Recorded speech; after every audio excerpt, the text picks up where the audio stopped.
The fire hose of news from America can feel like a lot these days. If you're trying to figure out what to make of it all, we got you. I'm Katie Simpson. And I'm Paul Hunter. We're correspondents here in Washington, working just around the corner from where much of the action is taking place. 2 blocks from the White House. And that's the name of our new podcast. For top-notch analysis of U.S. politics from a Canadian perspective, find 2 blocks from the White House every Wednesday wherever you get your podcasts. Including YouTube. Frequency Podcast Network. Stories that matter, podcasts that resonate. He's in the building!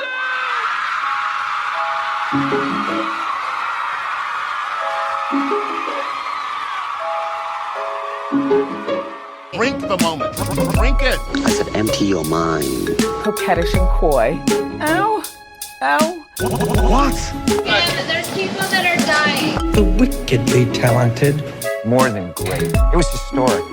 Crack is Whoa. Oh, good for you. I have to apologize. One of the hottest. Hello, and welcome back to The Reheat, a podcast that re-examines the spiciest celebrity news and scandals of yesteryear and asks, how would we react to the same events if they had transpired today? I'm your co-host, Sarah Sahakian. And I'm your other co-host, Sadaf, and today we are talking about a name that has become shorthand for many dark, dark things: corruption, secrecy, elite protection. We are talking about none other than Jeffrey Epstein. Depending on who you ask, in his earlier years, if you didn't know this, again, sit down. I'm going to say this a lot of times during the episode. He was considered a brilliant financier, always a master manipulator, and more recently, a middleman, I would say, between power and abuse. His story features so many special guests. We're talking tech tycoons, billionaires, royalty, politicians, intelligence agencies, private islands, and of course, some of the wildest criminal allegations of our time. This episode is not about salacious rumors, of which there are so many, and we will touch on them, but it's more about what we know, what can be proven, and why this case matters so much, even though it's been a number of years after his death in a federal jail cell. Needless to say, this won't be an easy episode for many listeners. We will be discussing a lot of difficult subjects, including sexual assault and pedophilia. So please feel free to skip the reheat this week if you'd like. We also encourage you to listen to another episode on our feed. Sarah, to start, when did you first hear of this man? So I think I first heard about him, maybe early 2010s is when I can remember. I don't know if I heard about him earlier. I was aware of the fact that he was friends with everyone, despite being incredibly sketchy, right? I was aware that he seemed to know everybody and everyone. And there are certain socialites like that, right? And I know that they said he was a financier, but it wasn't really clear how he'd gotten his money. So he always read to me like a scammer. And I mean, he was, in addition to being a terribly violent and dangerous person, he was also a scammer. That's how we got his start. When did you first hear about him? You know what? I didn't hear about him until all of this litigation started. I had not heard of him ever before, really. Maybe I had, but I just didn't know who he was at the time. Now he's such a, dare I say, bold-faced name. But since he has come up in the last, I guess, decade, I've done a lot of research, done a lot of reading. I've been deep into it, like I know so many people are. And yeah, he just seems too wild to believe. Like, he is a true character who has gotten away with an unbelievable number of things and is also, like, yeah, friends with Donald Trump, or was anyway. That's kind of the first way I heard about him, when so much was happening around him, around Donald. And then I started to hear about the connections he had to Epstein. Then I started to find out who Epstein was. Then I started to be even more weary of Trump as a political figure, which I know we all still are. But I guess let's jump in from there, because that's really as good an intro I can ever give you. So Epstein was born in 1953 in Brooklyn to a middle-class Jewish family. His father was a groundskeeper. His mother was a homemaker. So his upbringing, by most accounts, I would say, was pretty unremarkable. There was no inherited wealth, no dynastic privilege, no early signs that he'd one day move among princes, presidents, at least for murky reasons. To me, this was surprising because I just always assumed this man had to have come from money. Like he must have been born into this world. Turns out he really wasn't. He was academically gifted, though, especially in math and science. He skipped a few grades in high school. He then enrolled at Cooper Union, a very good school for math students, and then NYU, though he never completed his degree. That detail is really important. That's why I note it, because he actually would eventually present himself as a financial genius, even though he's got no formal credentials. You would be surprised to hear how far he moved up regardless. Now, his first notable job came in the mid-70s when he landed a position teaching math and physics at the Dalton School, which is an elite private school in Manhattan. This was also his first real exposure to extreme wealth. I just picture him as like a dog with a bone when he saw this, like salivating at the money walking around him. And FYI, Dalton wasn't just an academic institution, it was a pipeline into the upper class. The parents of Epstein students were CEOs, financiers, power brokers, you name it. They were at the top of the food chain, and he noticed. But as much as he loved the rich company, after a few years, he was dismissed from the gig, reportedly for poor performance. But rumors have circulated for quite a while that even then there was inappropriate behavior from him towards young women, a lot of them students. None was proven at the time, though I do want to be careful to say. Sir, why do you feel like Epstein's upbringing is such a clear signifier of who he came to be, and not just his upbringing, his early trajectory? I mean, it's wild now when we think about the network he was able to build, but when I think about all these years before, I'm not so surprised. It's interesting. And I mean, listen, he did not have a deprived childhood by any means, right? He had a childhood that seems like it was safe. They always had food and shelter and probably toys and things like that. But this is just an incredibly entitled man who not only wanted to be super rich, but didn't really want to work for it either. Right? Just could have gone to NYU, had access to education, and was like, I want to be incredibly powerful and rich, and I want to do it the easiest way possible. So in addition to being evil, he's also really lazy. He reminds me of, the character that Armie Hammer played on Gossip Girl when he was a scammer. That character. It reminds me of that, right? And it's interesting to me that he was actually able to fool these prep school people, because prep schools are usually obsessed with things like degrees. They want the teachers to be incredibly qualified. So I think he was pretty good at scamming people. He just was evil. When women scam, it's like fun, like Anna Delvey. That's like fun scamming. When men scam, it's so disturbing and sinister, right? I mean, he may even, we don't know, but may even possibly already have been abusing young women at this school. And honestly, doesn't sound unlikely, because if you put a pedophile in a school where he's surrounded by children, how likely is it that he's not going to do something?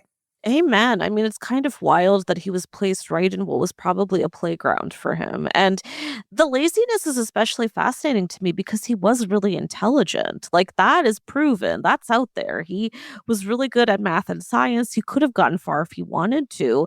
But all he could see was how he could do it really quickly too, which I can understand in some ways. But I think it's also one of those things where when I picture him, he feels like such a snake in the grass in all those years, right? Like he's looking after these young girls in a terrible way. And then at the same time, he's looking at their parents, he's looking at the fellow faculty, and he's like, how can I get what I want from them? That's scary when you look back on it. Yeah, terrifying. Now, yeah, as the social climber he was, very much so, Epstein didn't leave the Dalton School empty-handed. Of course not. Of course not. How could he do that?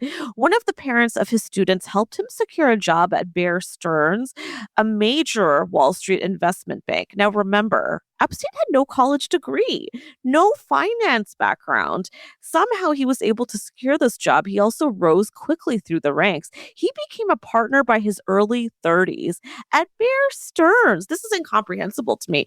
His former colleagues described him since as very confident, but also very aggressive and usually secretive. And by the way, it wasn't that he was an expert trader on the floor. He was someone who was very good at making himself useful to powerful people. That's how a lot of these colleagues described him. And That sounds very familiar, I think, to the Epstein we know today. Now, in the late 80s, yet again, he was asked to leave his job, this time at Bear Stearns, due to some kind of violation. It's not clear what exactly the reason was. He took that time to then form his own firm.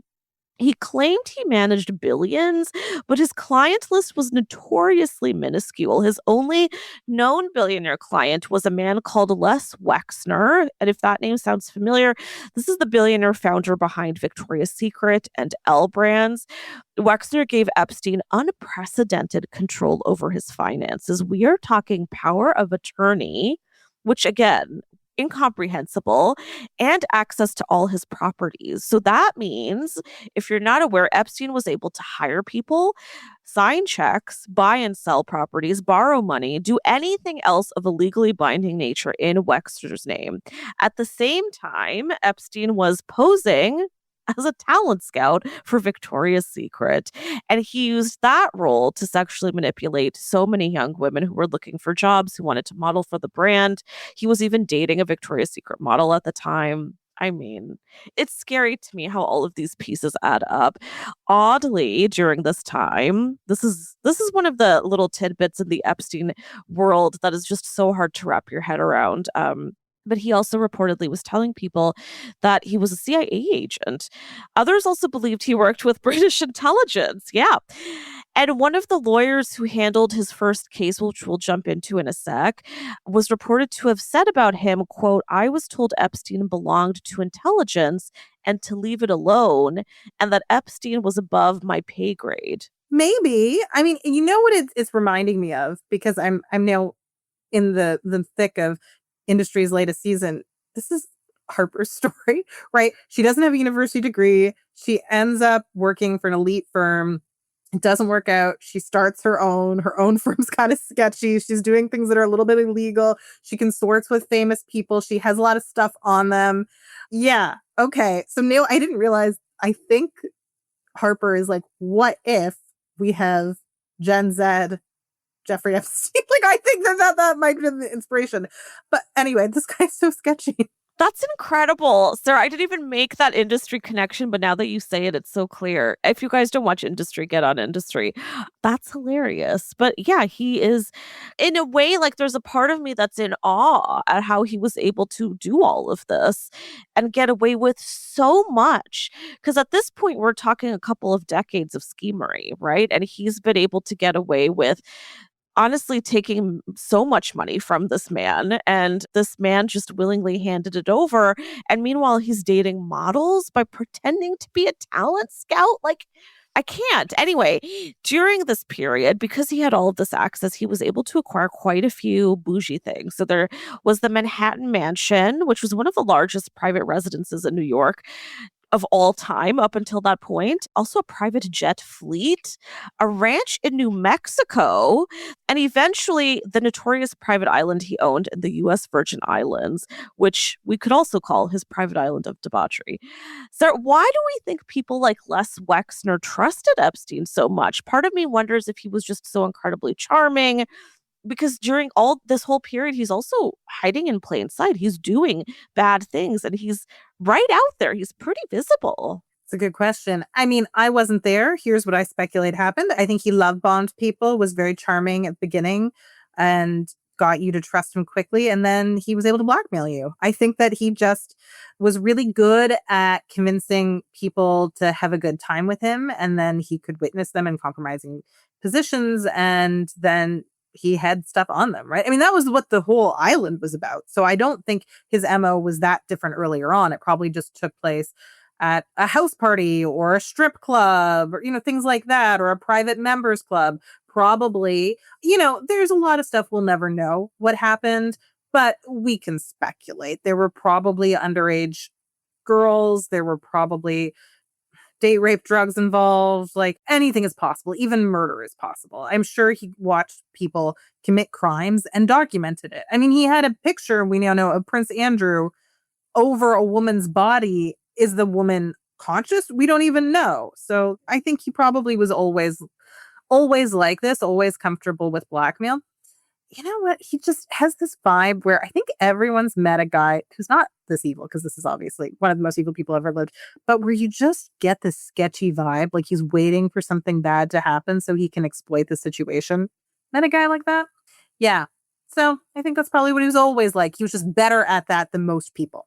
I think you are exactly right. And the more research that you do, and even by the end of this episode, I think you're going to agree with that point, because I think this man is one of the most calculated, or was one of the most calculated people in history. I think every single move that he made since he was even at the Dalton School was about leverage. And it was about finding things on people and holding it against them to get all the things that he wanted. And I don't think it's a coincidence that he was finding very powerful people. The more powerful, the bigger leverage you can have, right? If we even go back to that parent of the student who helped him get a gig at Bear Stearns, I wonder, what did he have on that parent? Maybe he had something, because how else do you climb the ranks in that way when you don't even have a degree? You haven't had a finance job ever. It's wild. Even becoming a partner at the firm, I'm like, what did you have on the people there? Did he ply all of these people with, like you mentioned the date rape drugs. I also wonder, like alcohol, any other number of drugs, to even all the other quote unquote associates that he had who were taking part in these exploits with him. What was he giving them so he could encourage them to do something terrible, catch them in the act? Again, we sound like we're talking about a movie character. He's very real. I think this is very really what happened. Okay, now by the early 90s, he had, as we've said, positioned himself as part financier, part fixer, part social connector. His kind of thing with his firm was that if you felt like you'd been thieved out of millions, somebody had taken money from you, or you just got a bad deal, he would help you get that money back. That was kind of his sell. He also, of course, through this job, made friends with many, many famous and wealthy people.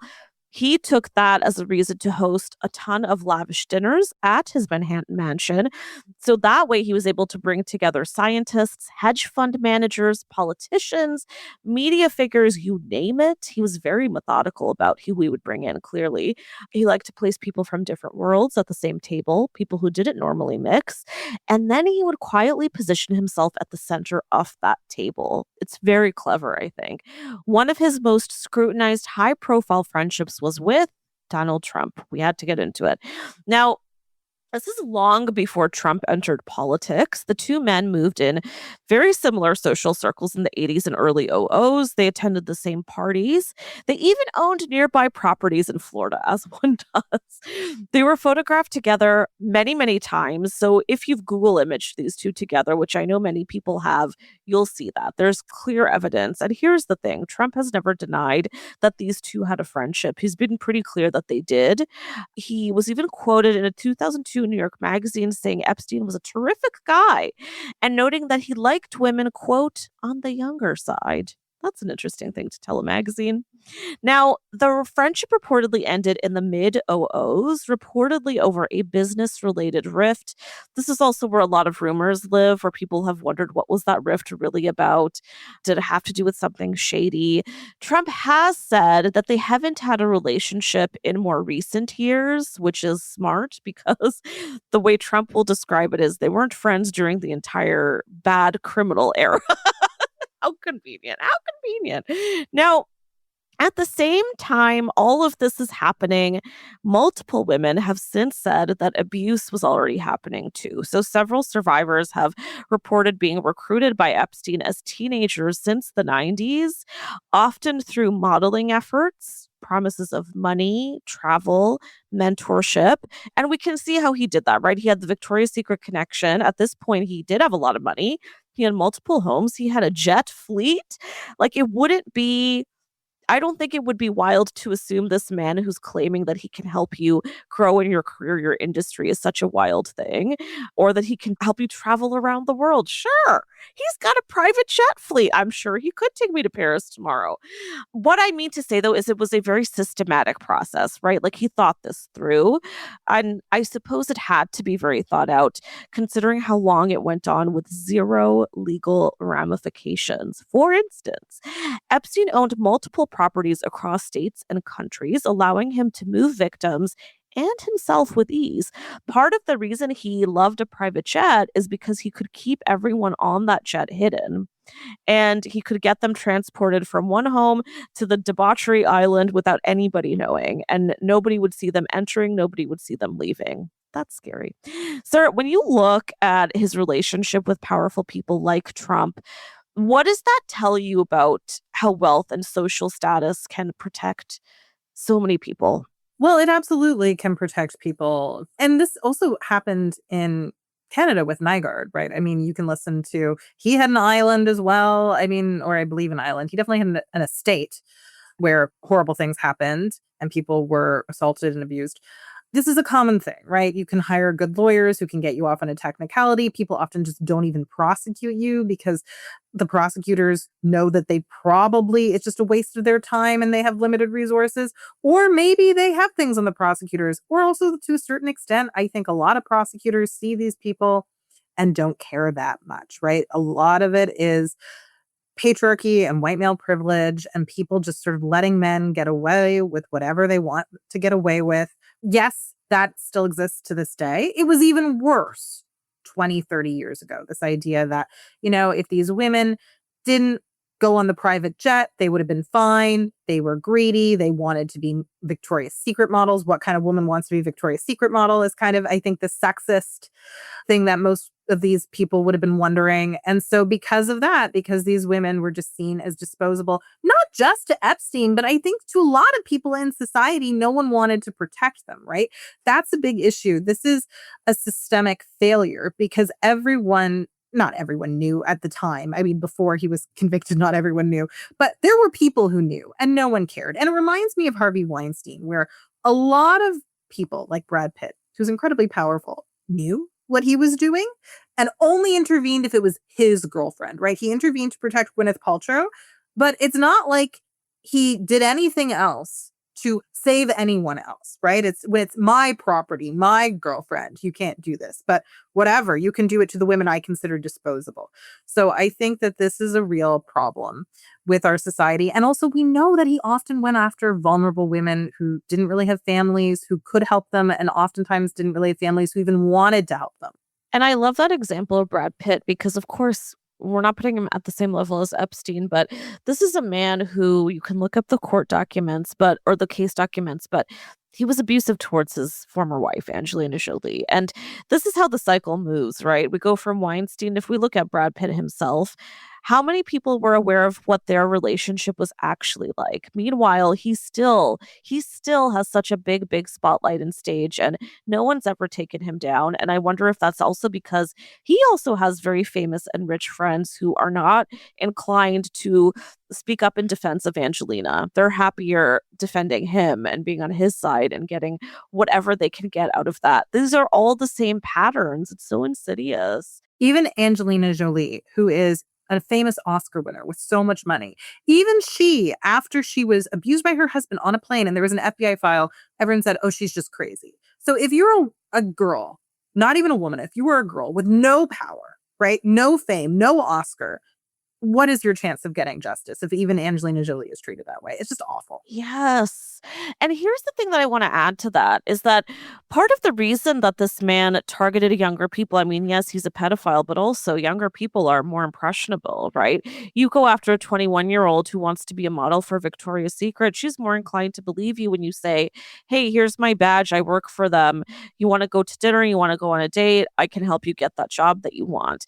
There's a reason. Again, he was very, very calculated. And what does give me chills is that you mentioned this, Sarah, but how nobody was speaking up. And I think, again, I go back to the Victoria example because it's one of the earliest ones. And there's a lot of people who probably saw him around there philandering with these women and knew that he was pretending to be a scout and he didn't have any leverage from. And I just wonder, why didn't they speak up? And I mean, maybe this is also the hive mind. Like, people don't want to lose their jobs. They maybe feel threatened. We know a lot of people did in his world later on, but people protect each other. I think that's the big takeaway here, right?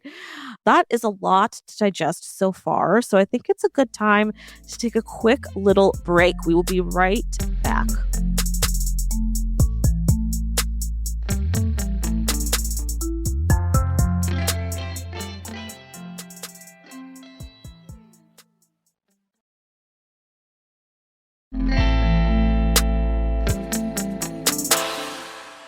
And we're back.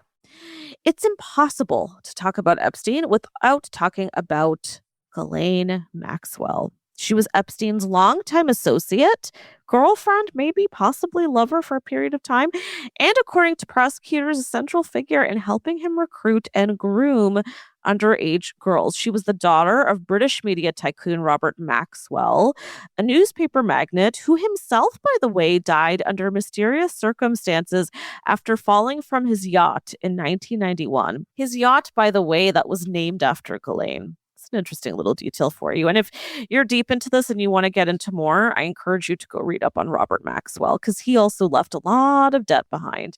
Now, after her father's death and the revelation that he had committed massive financial fraud, I mean, Ghislaine certainly had a type, didn't she? She relocated to the U.S. where she buddied up to Epstein. Mind you, he did have a connection with Robert as well, but there's so many details in Epstein's life that we're just not going to get into today because we could be here forever. Multiple victims have testified that Ghislaine helped normalize Epstein's abuse. Survivors have described her befriending them first before encouraging or facilitating sexual encounters with Epstein and many, many others. In 2021, Ghislaine was convicted in federal court on charges including sex trafficking of minors and conspiracy. She was sentenced to 20 years in prison. Her conviction is really the only bit of accountability we've seen throughout this mess, and I fear it may stay that way. Now, for a solid decade, Epstein had a series of civil lawsuits quietly settled, of course, while there were many complaints that never gained traction. If you're wondering, because this is what I always wondered, where was the media in all this? There were some journalists, including ABC's Amy Robach, who spoke up about this just this week, who heard rumors or did have conclusive findings, but they were gagged via legal threats or intimidation, either directly or through their company. Amy's implied that ABC allegedly did not want her to talk about this, so we can imagine they had some ties with Epstein. And this was also systematic, right? Epstein had aggressive lawyers. He had PIs on his payroll whenever he needed them. People who crossed him sometimes reported being followed or pressured. You got to imagine, you got to put yourself in their shoes. They were terrified. And there are so many rumors that he was involved with murder too, as Sarah mentioned earlier. So I think people were worried about a lot of very serious things. They could lose their lives. Their loved ones could lose their lives. There are so many things that could have happened. And when we question how the hell no one stopped him earlier, I think that's our answer. This man worked very, very hard for years, building close connections with the people who could protect him best. We've got prosecutors, law enforcement, high-powered lawyers. It all made him untouchable. It wasn't until 2005 when a formal investigation was finally opened. That's after at least a decade of abusive behavior. Emphasis on at least. Sir, I want to touch back on Ghislaine, though, because she's been such a huge, huge figure in all of this. What do you think her involvement reveals about how grooming works? And do you think it's tough for people to view a woman in that role? I think it can be tough for people to see a woman in that role. And the truth is, statistically, women are less likely to sexually abuse children than men are. Yes, there are exceptions. Obviously, this is an exception. So I think that it's one of those things where you trust a man if he's around a woman. And having read Virginia Giuffre's memoir, I can say she does make it clear that, I mean, I don't know if she knew the extent to which they were romantically involved, but she does make it clear that they were, in her eyes, life partners, right? At one point, they were trying to have a baby together and they wanted Virginia to carry the baby for them, like as a surrogate. So I do think that in a very twisted, horrible way, they were the loves of each other's lives. Like, I think they were I think they were life partners. And, I think she was somebody that he respected as an intellectual. I think he clearly respected so few women, but it seems like he respected her enough to collaborate with her on this horrible conspiracy to abuse children, right? They were both evil enough to normalize it for each other. I mean, they were enabling each other. You have this other person who thinks it's fine. And it does seem like they had justifications for it in their own warped morality, where they thought these are girls who no one cares about them. We're showing them the world, right? They didn't understand how they were suffering or didn't care how they were suffering. It's a very interesting dynamic. They're two sociopaths, perhaps psychopaths, who definitely brought out the worst in each other. It's kind of like on You, when in season 2 when Penn Badgley meets the woman who's, I forget what the name, Love, when he meets Love, and she's like also a psychopathic murderer, and they get married. You were giving us phenomenal pop culture references. That's great, Sarah. It is actually just like that. And I agree with you. I think these two are soulmates in a really fucked up way. I have always wondered too, though, because I agree with you. I do think he had more respect for her than he had for women in general, who he definitely, like, I think this man is a hater of women as deep as it can get.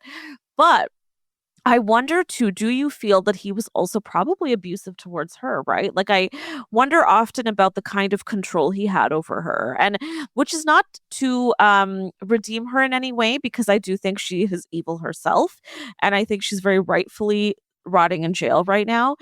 But I also just find it so, I guess it's just hard for me to wrap my head around how this woman was so easily persuaded to do such terrible things. And maybe it is another part of me that's kind of like, how could a woman do this to her own? And I guess that's part of that question, right? Where it's like, can you view women in the role of the groomer? You can. It's just so hard to digest, right? It's like, I don't know. It's tough for me. It's tough for me. But again, she did grow up in a very similar world. Like, her father was allegedly a scammer in his own right.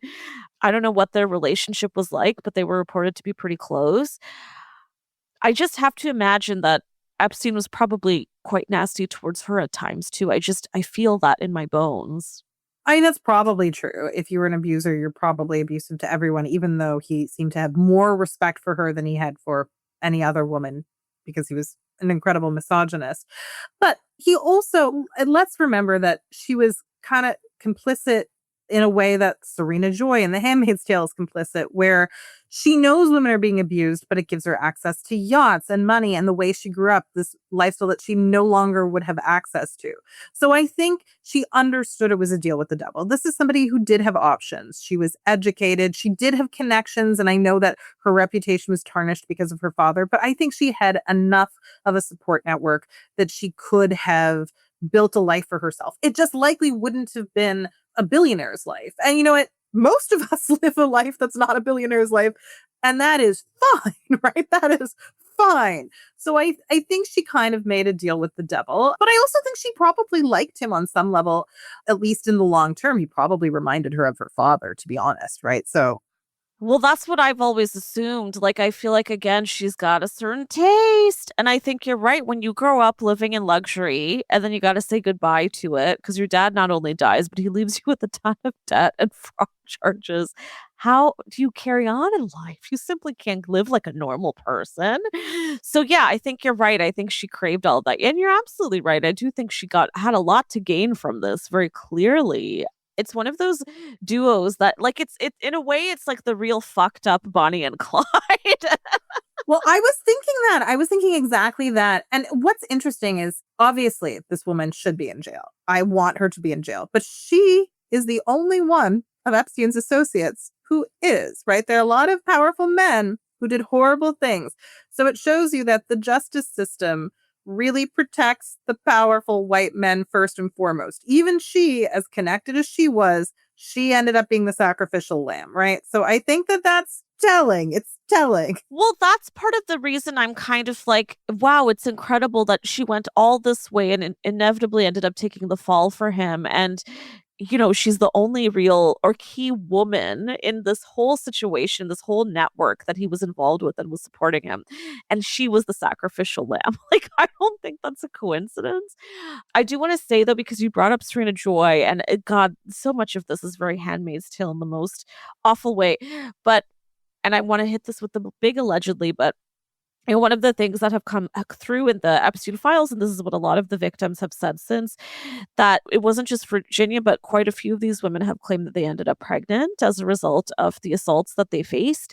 Many of them have said that that was intentional. Like, a lot of these men, including Epstein, that was their goal. They wanted to do that, and then they would take their babies from them. It's a horrific detail in all of this, but she was very much the Serena Joy. Like, there's no redemption to be gained here. It's just not possible. Now, as I was saying, the first criminal investigation into Epstein began in 2005 in Palm Beach, Florida. Local police received reports that Epstein was sexually abusing underage girls at his mansion. Many people had seen young women going in and out of the house. They reported him. There were also reports that he was paying them for quote unquote massages, which then escalated into sexual acts. Multiple victims came forward. So detectives were finally able to build a pretty substantial case against Epstein. But, of course, things eventually hit a snag when the case was taken over by federal prosecutors. And in 2008, Epstein received what is now widely regarded as one of the most controversial plea deals in modern legal history. Again, you're going to want to take a seat when you hear this. He pleaded guilty to state level charges of soliciting prostitution from a minor. The sentence? A whole 13 months in jail. And wait, there's more. That was with work release, which meant he was allowed to leave 6 days a week. So I don't even know what sentence he was actually suffering. It's like he just got to go away for the weekend. He also was granted a non-prosecution agreement that protected not only him, but any unnamed co-conspirators. He did get registered as a sex offender, although I don't know how that impacted him, let's be honest, because he continued living his life of luxury. He still had all his properties, had no problem living there, all his jets. It left many of his victims feeling incredibly betrayed after mustering so much courage to come forward to begin with. So you know what I'm going to ask. When you hear that sentence, what do you feel? It's awful. It's terrible. I mean, here's the thing. I was always under the impression that the work release, when you were able to go to work, was for people who, listen, had fairly sympathetic stories, families to support, had no safety net. This man doesn't need to work release, right? He wouldn't go bankrupt if he just lived in jail for 13 months. He's fine. So there's absolutely no reason to give him this. There's no necessity. It's not going to make him less likely to reoffend, right? I think that was the premise, right? If you're more likely to reoffend if you emerge from jail completely in poverty or you can't support your family. That's not the case for him. He doesn't deserve this leniency. It's not benefiting anyone. It's awful. And then so he's a sex offender, but it doesn't seem like that was enforced because surely one of his properties must have been sort of close to a school. And it doesn't seem like he had any difficulty staying in them. He went to all sorts of parties. People still brought their children to the island after this, which is amazing and horrible. I mean, that's one of the wildest details because a lot of these people still kept hanging out with him and doing shit with him well after this, which to me is, again, incomprehensible. And a lot of the famous people we've heard about, including Bill Gates, including former Prince Andrew, it's insane. I kind of can't believe it. It's almost like they were saying, okay, so 6 days a week, you can continue raping and murdering and doing whatever it is you do. Because remember, he barely had many clients. At this point, his job was really a ruse just to build connections. He didn't really need it anymore, right? Like he was already swimming in money. Like that was really more of a front, I would say you could call it. But it's ridiculous. So as time went on, among the rich and famous, Epstein's private island, which he dubbed Little St. James, became infamous. Creepy God, name. I know. Now, as you've read or heard of the Epstein file drops, you've probably made note of the many, many names and faces who dropped by for a visit at the island. And fun fact, guests would arrive via a particular private jet Epstein lovingly named Lolita Express. Former victims and witnesses have described the island as a place where young girls were trafficked and sexual abuse was incredibly normalized. But what I want to be careful to note here is that just because an individual's name was on the private jet's flight logs or came up in the Epstein files or even sent him an email or was snapped in a photo with him, it doesn't mean they also committed a crime. But hey, I'm side-eyeing just about all of these people anyway. But Sarah and I got to protect ourselves too, okay? That said, it's hard not to question all of them, especially those whose names have popped up repeatedly. And because we know Epstein offered up the island and the many exploits taking place there to his network, knowing they would all be discreet. Again, that's because we know he probably had a lot of leverage. He was probably blackmailing a lot of them. These are people who have big reputations, big checks on the line. Again, we're talking about royalty. We're talking about Bill Gates. We're talking about global politicians. In other words, he very well understood leverage and had no problem swapping favors for silence. Now, I have a hard question that doesn't really have an answer, Sarah, but I feel like I got to ask it. So many people, a lot of respected, smart, successful people visited this island. They were also abusing women. They were also abusing children. Is pedophilia more rampant than we thought? Or do you think this is just about people being so drunk on power with such incredible privilege that they just get to a point where they want more and more and more? And it's like, well, what's the next thing? What's the next line to cross? That inevitably they'll turn to something like this. I mean, I think pedophilia is pretty common. We just don't talk about it. I do mean, too. my husband went to a prep school in Toronto that had a very famous scandal and a class action lawsuit because of years of kids being sexually abused by teachers. To be fair, the school today is very different and has taken that seriously. And, there's no one still at the school who was there. This was in, I think, the 1960s and 1970s. But when I was in high school, I went to the sister school, or one of the sister schools of that school. And so a lot of the fathers had been to this school where kids were systemically abused. And two of them were in that cohort. One had been abused and just never told anyone. And the other one had internalized the idea that the victims were at fault to the extent where he said, well, there were just some hallways you didn't walk down. And if you did, you knew that was going to happen to you. So they knew that was going to, almost to this day. And I understand he was victimized as a kid because he's living in that culture. Even if it doesn't happen to him, that's still going to warp you, right? But that was his thought process, where it's like, well, it was to an extent consensual. Like they were asking for it, which of course they were not. And I didn't grow up in that environment, so I don't want to vilify this man too much because, he grew up in that when he was a kid, and, I'm sure it warps your brain. But pedophilia is quite common. And the thing is, yes, if you're vulnerable and you're from a marginalized background, you're probably not going to get helped. But even if you're really privileged, because those kids were really privileged, there's a good chance no one's going to come to save you because no one wants the scandal. Right. So people are going to disappear the evidence. If you tell anyone, they're going to say, well, of course that didn't happen, or of course you misunderstood. So I think that it happens at all levels and people just don't talk about it. And also kids don't even always understand it's happening. And a lot of pedophiles are smart. Predators are often smart. You find out about them when they get sloppy. I mean, there was another prep school where there was somebody who was accused of pedophilia and I knew him, and he was accused of assaulting young boys, and he would move from school to school. And I knew this guy, and I thought, I'm not going to name him because I don't want him to sue me if he's still alive. I always thought he was creepy. He would take the boys to dinner after debate tournaments, not even his students, boys from other schools, and never the girls. And I always knew that he was A, a misogynist, and B, I'm like, this is not normal. I would tell my guy friends, this is not normal. He should not be taking you out for dinner. He's not even your teacher. This isn't part of a school activity. And because it's not on your radar at that time, you just think he's being nice to you. You're young, you want to feel chosen. And so people just went. And then he would he'd pick one and he'd abuse them. And it turned out years later that he had made advances on one of them. And that kid never told anyone because his dad had cancer at the time and he just didn't want to upset his family. They're strategic. These people are smart and strategic. Wow, that is awful. I didn't know any of that. Wow. Well, strategic, just like Epstein, right? Many of them try to be as careful as possible. They know what they're doing is bad.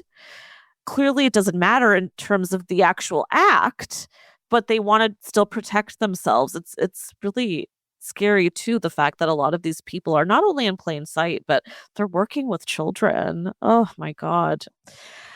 Okay, more to come because we are about to jump to 2019 when some very stealthy investigative reporting reopened the Epstein matter. This time, federal prosecutors in New York charged him with sex trafficking and conspiracy involving minors. Unlike Florida, this case carried real prison time. Epstein was arrested at an airport. Bail was denied. He was truly cut off from his network. Witnesses lined up, evidence mounted. For the first time, he seemed to face the very real possibility of spending the rest of his shitty life in prison. Then, on August 10th, 2019, Epstein was found dead in his jail cell. Of course, so many conspiracy theories and rumors ensued. They're still flying because, of course, so many famous folks were and are entangled in this case. And if Epstein were to testify, which I think would have been inevitable, it's unclear if he would say a word. But if he did, Either way, really, the risk was great. The man probably knew everyone's worst secret. So the assumption for many of us was that surely he was murdered by someone who needed him to keep quiet. Now, the official ruling was suicide by hanging, but here's the thing. Epstein was supposed to be on suicide watch and was not. The guard who was supposed to be watching him fell asleep. The cameras by his cell also happened to malfunction at the very moment he was said to have hung himself. This is all true. He'd also previously claimed someone tried to kill him. Public skepticism was intense, but also no credible evidence of a murder ever surfaced. But hey, a corrupt prison would be sure to take care of that. If they're doing all this, they can take care of that. Now, faith in the judicial system, I mean, listen, we all have very low faith, I would say. But at this point, it was completely eroded for victims because, again, this is the second time they're going through this. And devastatingly, at this point, Epstein would never testify. I think this is one of those moments, I would say, just in general culture, but like in legal history again, where I was so shocked when this news came out. There was also a prison employee who anonymously online at the time, the morning of Epstein's suicide, there was a prison employee who anonymously posted online claiming that the night before Epstein reportedly hung himself, Epstein actually left his cell while shackled in a medical wheelchair as an unauthorized van arrived at the prison. This prison employee's belief was that Epstein was taken away and is still alive. Now, this was a post on 4chan. It was a big deal at the time because, of course, everybody was deep in conspiracy thinking. Now, since the Epstein file dump, the one that came out this week, people were able to verify who that person was based on a lot of internet sleuthing. I'm not going to get into it all, but you can look it up. They were able to confirm who the man was, his name, and his employment. And they confirmed that it was a guy who was working in that part of the prison and very well could be telling the truth. Again, this is a big allegedly. We don't know. There's no proof of anything either way. Sarah, what do you believe happened? I mean, maybe he escaped. Yeah. He could still be alive. Yeah, that's totally possible. I don't know. Crazier things have happened. If he was murdered, and I think I can say this because he's dead, so you can say things like this about dead people. If he was murdered, I think it was Prince Philip. I think Prince Philip could take you out. You know what? That guy was resourceful. He knew things. Certain times, evil people had to be taken out. He was a World War II vet. He's seen things. I think he wanted to probably spare his wife a scandal with former Prince Andrew, right? He probably wanted to protect his dynasty, but also this guy is evil, right? And I think that if you come of age fighting Nazis, you know that sometimes in war, in battle, you do a secret op, you know. I think that that's probably who did it. And that's the person I think would have had the competence and the strategic thinking to do it. Another incredible Sarah Sahagi online. Thank you, Sarah. Yeah, I love this theory, and I think it is a very unique and singular theory that it was Prince Philip, but I think it has a lot of merit because, as we know, so much has come out about Prince Andrew since all of this has happened, right? And I gotta call him Prince Andrew. It's just Andrew now. But I have to say, I was definitely one of the conspiracy theorists. I just could not believe that this man would have killed himself because all those little stipulations, like the camera's not working, the guard falling asleep, it's just so ludicrous. I talked to a friend who worked in a prison. So she wasn't a guard, but she was the principal of a school in a prison, which is quite cool. And a man she was married to for a time used to be a prison guard. And so she was telling me how it works. And one good thing about being a prison guard is that they actually have a pretty strong union, which is great. But what it means is if you did fall asleep, even though you're not supposed to, and someone died by suicide, which is pretty serious, you likely wouldn't face a serious punishment. It's one of those things where you could pay a guy off and it would be worth his while. You wouldn't destroy his career. I mean, I don't know the ins and outs of that particular union in New York, but that was her theory, where she said, oh yeah, it would be really easy to pay a prison guard off if you were a fairly wealthy person. And I'm not saying all prison guards could be paid off. I'm sure many of them couldn't. But if you find someone who's maybe sketchy, or, you know, it's the US, maybe in a lot of medical debt, like, you don't know. There are a lot of people who need money for a lot of reasons, many of which are not their fault in that country.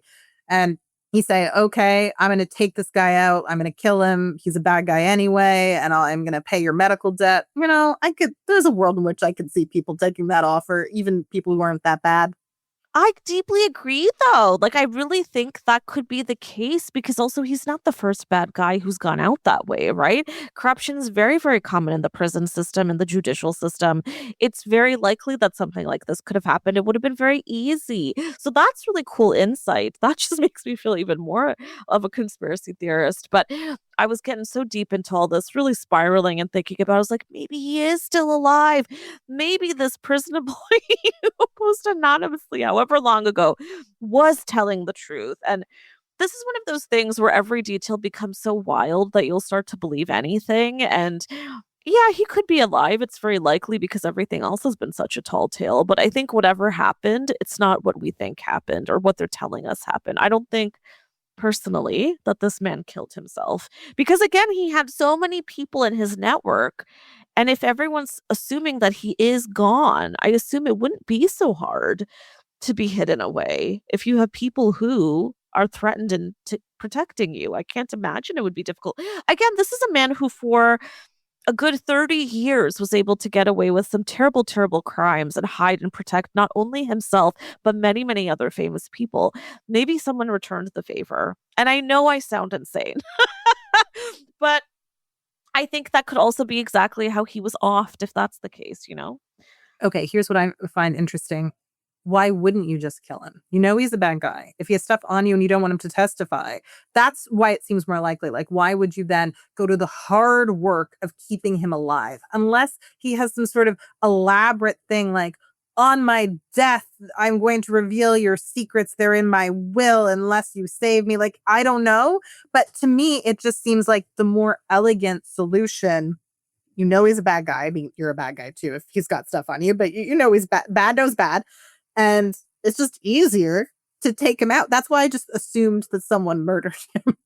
I do too. I do think that probably makes the most sense here because I agree with you. It seems like the cleanest thing in a way, and it certainly protects a lot of people.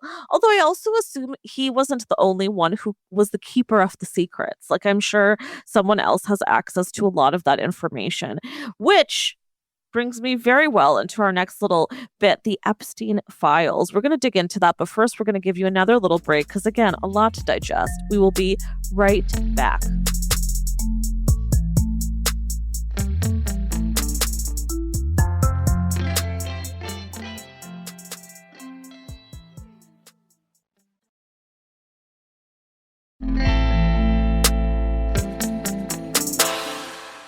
And we're back. Now we need to talk about the Epstein files, okay? When people say the Epstein files, they're not talking about one single document, which I think a lot of people assume. They're talking about a collection of well over 6 million documents, only half of which have been released from multiple sources. At a basic level, here's what the files include: court filings from civil lawsuits, sworn testimony from victims and witnesses, flight logs from those private jets, contact lists, address books, endless emails and financial records, and more recently unsealed court documents related to the case against him and Ghislaine. So, what have they revealed? Epstein had extraordinary access to powerful people. We know this across so many industries: politics, finance, science, media, even royalty. And that was after his 2008 conviction. Again, as Sarah pointed out earlier, a lot of these people continued to philander with him. These files also document years of recruitment of so many underage girls, the use of intermediaries, payment, and gifts to make that happen, a normalization of abuse too, of course.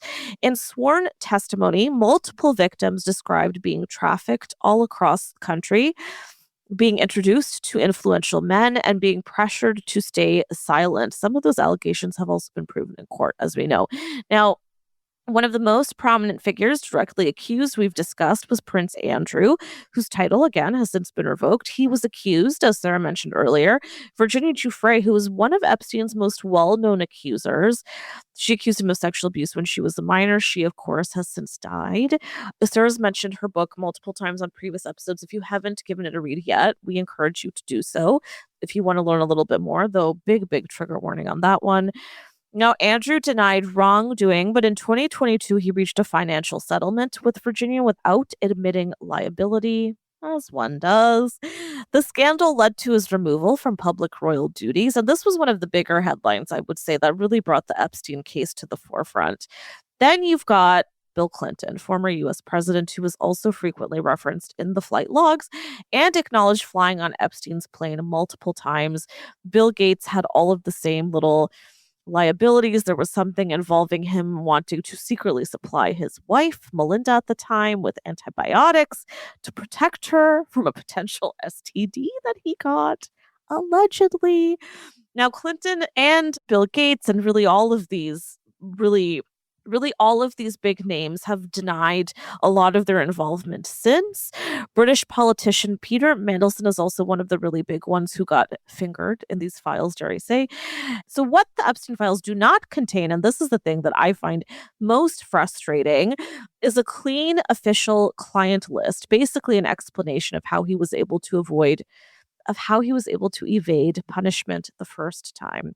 And that absence is part of what fuels so much of the public's frustration. Because when he died, the criminal case against him died, right? So the files are really our substitute. They're like a window into a system that has never faced real scrutiny and probably won't at this rate. As it is, despite what we do know now, thanks to the file dump, it still feels as if no one's going to pay. No one will concede. We've got Ghislaine, but honestly, I don't think that's much. I want more. Not enough. No, and it's not enough just on a symbolic level that the only person who goes to jail is a woman. And yes, she deserves to be in jail. But the fact that she is the scapegoat for all of this, when they're some of the world's most powerful men were literally involved in a conspiracy, is not okay. It just is proof the patriarchy is alive and well, and it makes me really angry. It makes me so disgusted. I mean, she was, as they refer in a lot of the files, the procurer.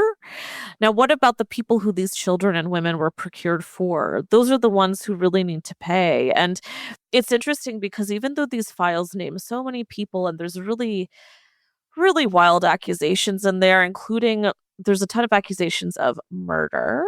There's a ton of accusations of, yes, assault of different kinds, of cannibalism. Like the list goes on and wildly on.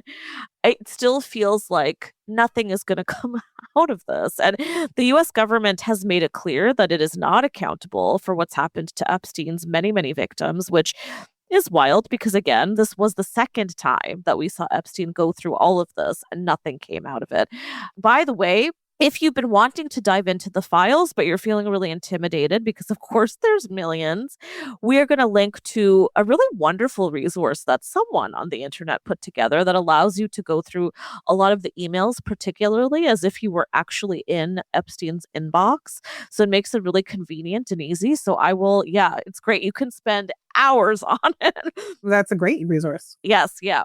Now for this episode, I know, you guys love a hindsight is 2026 segment, but we are going to forgo it this time because I think the reality is that none of this should have happened and that these people got away with far too much for far too long. It just feels not quite right to do that segment. For me, it really called to mind our recent Diddy episode, which is so similarly horrific. And also we're seeing like a really, really big figure get away with so much for so long with so many accomplices who saw a lot of what happened and didn't report him out of fear. Yeah, it just feels like these monsters kind of tend to go on forever. I feel like this case has shown us how power, wealth, abuse can persist for years when accountability feels optional. In my opinion, until someone takes the fall, the story is far from over. Sarah, I want to know, what is your biggest takeaway? And do you feel like this elite network of abuse, of pedophilia, will continue to operate, or can we assume there are others like it out there? There are definitely others like it. I mean, I think pedophilia is going to continue because in some cases, people actually have a sickness and they are pedophiles. And listen, let's hope that we get better and better at treating that. In some cases, I think these men just get off on the idea that they can do whatever they want, no matter how illegal it is. And I don't even know if they necessarily have an attraction to children. They just are doing this because they can. Right? It's the same reason why you buy a private jet, even though you could rent one. You can, right? In a really twisted craven way. It is a status symbol. I'm doing this because I can. I can try this. It's just like I'll try caviar, even if I don't like it. I'll never, might never have it again. I will try raping a child because that's something I can do and I won't be caught. I think that this is just a lesson in extreme male entitlement, and patriarchy just breeds that. And you know what? There are probably lots more men who, if they were powerful enough, would do this. Let's just face it, because the way we still socialize a lot of men is to believe that they can do whatever they want, right? I'm thinking of Brett Kavanaugh. Also very privileged, not quite at this upper echelon, but still very privileged. What he did to allegedly, want to protect myself, to Christine Blasey Ford, right? So we know that this happens. Anyone who's been to university and knows how common it is to be sexually assaulted knows that this happens, right? We all know this. And I just want anybody who's listening to this who has raped someone or is considering raping someone, any men, I don't know if we have male listeners who like that, just know that we all suspect it. We all suspect it. You're not fooling anyone. Honestly, that is true. I mean, it reminds me of when you were talking about your husband's experience with other predators at school and how far that ring goes. Yeah, I remember when I was in high school, there were always people that we suspected, like teachers, and you would get a feeling or a rumor would spread and you knew it was based on something, but you couldn't really prove it. And that's carried well into my adult life. Like, you're right. There's always people that we side eye at work, in similar circles that we're in. There are people who can kind of sniff it out a little bit. But then there's also other people who, like Epstein, believe it or not, who can get by for so long on their charm, on just seeming like they must be a good guy, surely. It's scary out there. But yeah, I think it all makes me very sad. But I think the reigning thought for me is what you just shared, Sarah, that once you have so much privilege and so much wealth and you are able to possess anything and anyone that you want, it almost is like, what else can I have? Like, what is the next thing? And that's the thing that I keep turning back to, even in like these rumors of cannibalism or whatever it is. It's like you start to think, well, they want to be able to still get a thrill somehow, to still feel like they're undefeatable. And what is the way that they could never be taken down? Even if they try that, you can't get at them. They're just impossible to take down. And I think that's the scariest thing. I'm rambling, but I guess I just feel like eat the rich. Yeah. I mean, it's the same reason why they like to go and kill endangered animals, right? On those hunting parties. And yes, maybe cannibalism, allegedly, perhaps, which would be far worse and really wild, but not that poaching isn't bad. Poaching is also bad. I'm not poaching. We're against poaching. Yes, people at this level just love breaking the law, right? Because nothing's going to happen. Their hobby. Now, again, there is so much to Epstein's career, his upbringing, even just these last couple of criminal cases. If you want to dig into more of it, we are going to link to some fact-checked, verified sources that will dig deep into it, including the books we recommend, like Virginia's in the show notes. So dig into those.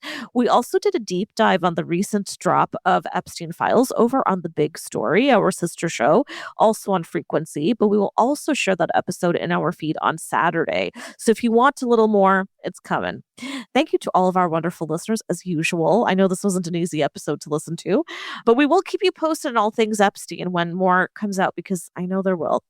You can listen to more of The Reheat for free on the Seeker app. You can also find the show on the Frequency Podcast Network or wherever you get your podcasts. If you want to hear more from me, you can find me on Twitter at _Sadaf and on Instagram at Canada Whore. Sarah, where can our listeners find you? Well, first, I just want to say thank you to Sadaf for such impeccable research. You did it so quickly and you did it so thoroughly. I'm so impressed, and I know our listeners are impressed too. Listeners can find me at Sarah Sahagian. And if you like this podcast, please rate, review, and subscribe so other listeners can find us. It really does help us. If you would like us to keep growing, and we hope that you do, we would really love for you to support us on Patreon at patreon.com/thereheat. I'm turning 40 soon. You could think of this as a birthday present to me if you want to. You don't have to think of it that way, but you could. Happy birthday, Sarah. It's like in over a month, but still, I'm exploiting it as much as I can. Okay, so we'll definitely have some goods in store for you there. And of course, above all, thanks for listening.